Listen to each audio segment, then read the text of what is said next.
সড়কে শৃঙ্খলা মানুন, নিরাপদ রাজশাহী গড়ুন, এই প্রতিপাদ্যকে সামনে রেখে রাজশাহীতে ট্রাফিক পুলিশ সপ্তাহ 2025-এর উদ্বোধন। বিস্তারিত দেখুন প্রতিনিধি মোহাম্মদ আলামিনের পাঠানো তথ্য ভিডিওতে। সড়কে শৃঙ্খলা মানুন, নিরাপদ রাজশাহী গড়ুন, এই স্লোগানকে সামনে রেখে রাজশাহী মেট্রোপলিটন পুলিশের উদ্যোগে ট্রাফিক সপ্তাহ 2025-এর উদ্বোধন অনুষ্ঠিত হয়েছে। রোববার সকাল 10:30টায় আরএমপি হেডকোয়ার্টারের সামনে ফেস্টুন ও বেলুন উড়িয়ে এই কর্মসূচির উদ্বোধন করেন police commissioner doctor Mohammad Zillur Rahman. এ সময় উপস্থিত ছিলেন অতিরিক্ত police commissioner Mohammad Nazmul Hossain PPM ও সদ্য অতিরিক্ত ডিআইজি পদে পদোন্নতিপ্রাপ্ত উপপুলিশ কমিশনার মোহাম্মদ খুরশেদ আলম পিপিএম। এছাড়াও আরএমপির বিভিন্ন পর্যায়ের কর্মকর্তারা অনুষ্ঠানে যোগ দেন।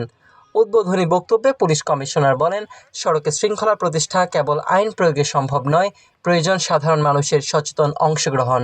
ট্রাফিক সপ্তাহ সেই সচেতনতা তৈরিতে গুরুত্বপূর্ণ ভূমিকা রাখবে। এই রাজশাহী মেট্রো পুলিশের পক্ষ থেকে কার্যসূচি আয়োজন করেছে। আমরা আশা করি যে সমস্ত স্টেকহোল্ডার আছেন সকলে এবং সম্মানিত নগরবাসীকে সাথে নিয়ে সবাই মিলে এই এক সপ্তাহ অক্লান্ত পরিশ্রমের ট্রাফিক সপ্তাহ উপলক্ষে নগরীর সাহেব বাজার, জিরো পয়েন্ট, মণিচত্বর, লক্ষ্মীপুর মোড়, গৌরহাঙ্গা ও ভদ্রা মোড়ে বিশেষ কার্যক্রম পরিচালনা করা হবে।